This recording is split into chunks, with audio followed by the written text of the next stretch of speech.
Hello student, कैसे हैं आप लोग। तो चलो स्टार्ट करते हैं आज का टॉपिक है आरफिस प्लेट या आरफिस मीटर। ठीक है, आरफिस प्लेट या आरफिस मीटर। तो समझते हैं कि आरफिस प्लेट क्या होता है। सपोज कोई कोई कोई प्लेट है। ठीक है, कोई प्लेट है, इसको हमने इस आकृति में इसको हमने काट दिया। ठीक, इसको काट के हमने बाहर निकाल लिया। तो ये हमारा किस प्रकार का बनेगा बताओ हमें। देखो ऐसे बनेगा ना, इस प्रकार से बन जाएगा। ठीक है, ऐसा हमें फिगर बन के दिखेगा। तो इसे हम क्या कहते हैं, आरफिस प्लेट कहते हैं। ठीक है, अब ये जो धार है देख रहे हैं, हमारा तेज धार है। ठीक है, इसका जो है नुकीलापन है ना, इसे तेज धार कहते हैं। ठीक है, अब वाटर का फ्लो हमारा कैसे होगा, हमारा वाटर का फ्लो ऐसे होगा ना, होगा कि नहीं। वाटर का फ्लो ऐसे होगा। अब इसे यदि हम पाइप में कनेक्ट कर देते हैं, इसे हम यदि पाइप में कनेक्ट कर दें, तो इसे कहते हैं ऑरिफिस मीटर। इसे क्या कहते हैं, ऑरिफिस मीटर। देखो इसका प्रयोग हम लोग विसर्जन मेजर करने में किया जाता है। ठीक है, किसी लिक्विड का फ्लो हो रही है, लिक्विड का, उसका विसर्जन मेजर करने में इसका प्रयोग करते हैं।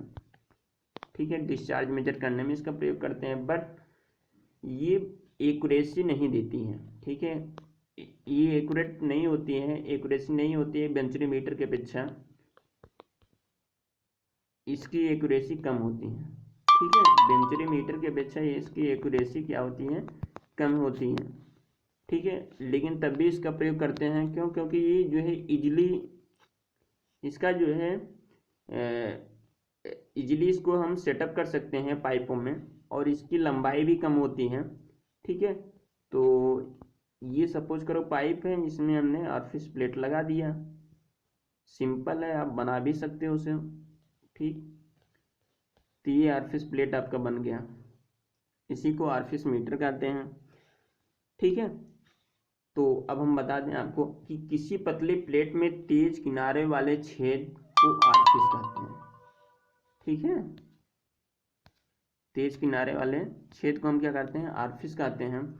जब इस प्लेट का उपयोग पाइप में द्रव का विसर्जन मापने में किया जाता है, तो इसे हम क्या कहते हैं, ऑरिफिस मीटर कहते हैं। तो हम इसे क्या कहते हैं बताओ, तब इसे हम क्या कहते हैं, ऑरिफिस मीटर कहते हैं। क्लियर है क्या? ठीक है, क्लियर है। आगे बढ़ें। हमने पहले ही बता दिया इसका प्रयोग कहाँ किया जाता है। इसका प्रयोग हम विसर्जन मेजर करने में करते हैं, विसर्जन मापने में इसका प्रयोग किया जाता है, डिस्चार्ज मेजर करने में इसका प्रयोग किया जाता है। क्लियर है। अब ये देखो आपका ऑरिफिस प्लेट है, ये क्या है, ऑरिफिस प्लेट है। ये हमारा इसी कहते हैं ऑरिफिस। ठीक, क्लियर है। लेकिन इसमें एक, यदि इसको प्रेशर हम देखो, इसमें डिस्चार्ज मेजर करना है। अब डिस्चार्ज हम इसमें बर्नौली इक्वेशन लगाएंगे। बर्नौली इक्वेशन क्या था कि P1 अपन सपोज करो क्रॉस सेक्शन 1 है और क्रॉस सेक्शन 2 ले लेते हैं, तो हमारा क्या होता है Bernoulli equation, P1/ρg plus V1/2g plus Z1 = P2/ρg plus V2/, देखो तो P1/ρg क्या है, प्रेशर हेड है, वेलोसिटी है, और ये डेटम लाइन हेड है। ठीक है, तो ये इक्वेशन लगाना है, इसलिए हमने यहाँ पे इसीलिए हमने क्या किया, यहाँ पे दाब मापी लगा लिया। ठीक है, डिफरेंशियल मैनोमीटर लगा लिया प्रेस, इसके द्वारा हम क्या करेंगे, प्रेशर मेजर करेंगे इसका। ठीक, तो यहाँ पे यदि हम इसका एक कंडीशन होता है कि यदि इसको हम डाया D1 ले लेते हैं। ठीक है, पाइप पे डाया D1 है। अब ये D1 डाया है, तो यदि इसको हम यहाँ से लेकर यहाँ तक D1 माने, ठीक है, यदि ये D1 दूरी पे हम लगाएं, जहाँ से हमारा वाटर इंटर कर रहा है, वाटर इसमें प्रवेश कर रहा है, वहाँ पे यदि हम ये डिफरेंशियल मैनोमीटर का एक पार्ट हम यहाँ से D1 दूरी पर लगाएं, तो दूसरा वाला एग्जिस्ट वाला जो है हम D1/2 पर लगाएंगे। ठीक है, D1/2 पर लगाएंगे। अब D1/2 मतलब आप समझ गए होंगे कि ये यदि इसको 10 सेंटीमीटर लेते हैं, ये 10 सेंटीमीटर का पाइप है, 10 सेंटीमीटर ये यदि 10 सेंटीमीटर पर लगाते हैं, ठीक है, ये 10 सेंटीमीटर पर लगाते हैं, तो ये कितने पर लगाएंगे बताओ हमें, ये कितने पर लगाएंगे, ये लगाएंगे 5 सेंटीमीटर। ठीक है, ये 5 सेंटीमीटर पर लगाएंगे ना, क्लियर है। ठीक, अब देखो यहाँ पे यदि वाटर फ्लो हो रहा है तो यहाँ पे देख रहे हो डाया कम है, तो ये वाटर हमारा यहाँ पे हमने यदि प्रेशर दाब मापी लगा दिया, तो यहाँ पे प्रेशर मारेगा पानी, यहाँ पे वाटर प्रेशर मारेगा। इसमें हमने कुछ हल्का लिक्विड भर दिया, पारा क्या करेगा, जिसमें प्रेशर मारेगा तो ये पारा तुरंत यहाँ से ऊपर चढ़ जाएगा। जब ये पारा ऊपर चढ़ेगा तो ये जितना नीचे आया है उतना यहाँ पे ऊपर चढ़ेगा। इसी को हमने एक्स ले लिया, कहीं कहीं पे इसको एच भी लेते हैं। तो यही क्या है, हमारा प्रेशर हेड है, हमारा क्या है, प्रेशर हेड। ठीक है, प्रेशर हेड क्या होता है, P=ρgh, आपने सुना होगा। ठीक है, P=ρgh होता है ना, P=ρgh।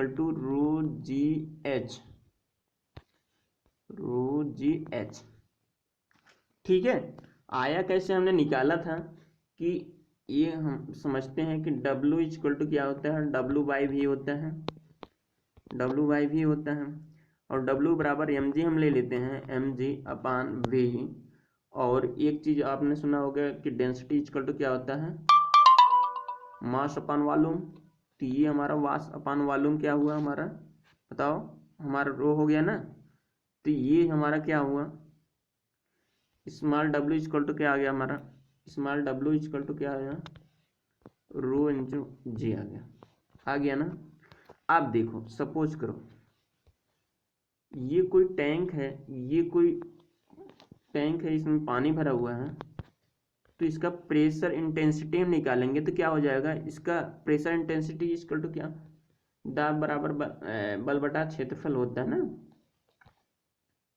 ठीक है, या आप इसी से समझ लो कि प्रेशर इंटेंसिटी क्या होगा, इसका कि जितना दाब लगेगा, ρg लगेगा, वो कितने हाइट पे है, ये लिक्विड कितने हाइट, यही तो दाब लगेगा। इसको आप फोर्स भी कह सकते हो, एक प्रकार से ये फोर्स भी तो है, एक प्रकार से ये क्या है, फोर्स भी है।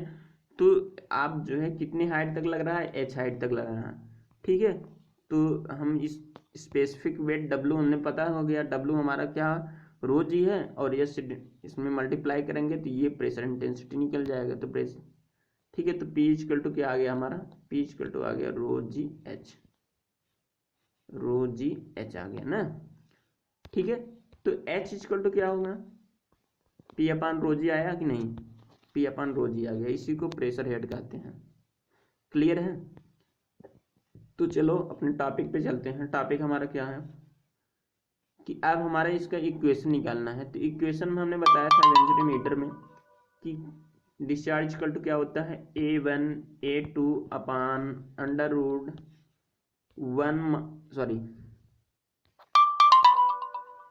A1 माइनस के A2 √2gh होता है कि नहीं, बताओ, होता है ना। ठीक है, अब देखो हम Q क्या करें, A1 A2 अपान A1 को बाहर ले रहे हैं, A1 बाहर हो रहा है, तो 1 माइनस यहाँ पे बचेगा क्या, A2 बचेगा और A1 बचेगा, पूरे का स्क्वायर और √2gh। क्लियर है। अब ये A1 से A1 कैंसिल आउट हो जाएगा, बचेगा क्या, A2 बचेगा यहाँ पे, और यहाँ पे 1 माइनस A2 अपान A1 √2gh। तो हम लिख देते हैं, हम लिखते हैं, ठीक है, हम यहाँ पे लिख दे रहे हैं कि Q A2 बचा था ना, A2 अपान यहाँ पे क्या बचा था, 1 माइनस A2 अपान A1 का स्क्वायर √2gh है ना। क्लियर है। यहाँ पे देखो ये हमारा थ्योरेटिकल वैल्यू आ गया, यदि हमें एक्चुअल वैल्यू निकालना होगा तो हम इसमें क्या करेंगे, सी से इसमें मल्टीप्लाई कर देंगे, तो C/A2 अपान √1 माइनस A2 अपान A1 पूरे का स्क्वायर √2GH। लेकिन A2 अपान A1 का स्थान पे कहीं कहीं देखोगे D2 अपान D1 लेंगे, तो नो प्रॉब्लम, D1 अपान D2 क्या है, ये देख रहे हो कि यहाँ से यहाँ तक की दूरी D1 है, ये D2 है, ठीक है, ये D1 ले लिए हैं, ये हमने क्रॉस सेक्शन ना मानकर यहाँ पर D1 कहीं कहीं मान लेंगे और D2 मान लेंगे, तो नो प्रॉब्लम, वो D1 D2 शो कर सकते हैं या A1 A2 शो कर सकते हैं। क्लियर है। अब हम बता रहे हैं कि C क्या है, C इक्वल टू कॉफिशिएंट है, एक गुणांक है कि, और आप कॉफिशिएंट, ठीक है, ये क्यों लेते हैं, इसलिए लेते हैं कि ये एक्चुअल जो थ्योरेटिकल वैल्यू है एक्चुअल से कम आता है, सॉरी एक्चुअल जो वैल्यू होता है, एक्चुअल वैल्यू हमेशा थ्योरेटिकल वैल्यू से कम आता है, ठीक है, ठीक है, क्यों, क्योंकि देख रहे हो कि यहाँ पे कोई फ्रिक्शन वगैरह हमने कंसीडर नहीं किया, तो फ्रिक्शन होगा ना, फ्रिक्शन वगैरह होगा तो कॉफिशिएंट हम कह सकते हैं कि कॉफिशिएंट फॉर फ्रिक्शन लॉस, ठीक है, तो ये हमारा क्या है, घर्षण हानि के लिए गुणांक है, घर्षण हानि के लिए क्या है, गुणांक है, समझ में आया क्या, ठीक है, तो ये हमारा इक्वेशन है, और ये यहाँ पे स्क्वायर होगा, यहाँ पे ये स्क्वायर होगा, ठीक, और यदि आपको लगे कि ये बहुत इंपॉर्टेंट नहीं था इसलिए हमने पूरा ड्राइव नहीं किया ये इक्वेशन, यदि आपको आवश्यकता है कि हमें पूरा इक्वेशन ड्राइव करके मिले तो आप कमेंट करिएगा, हम ज़रूर बनाकर भेज देंगे, ठीक है, तो वीडियो देखने के लिए आप लोग को धन्यवाद।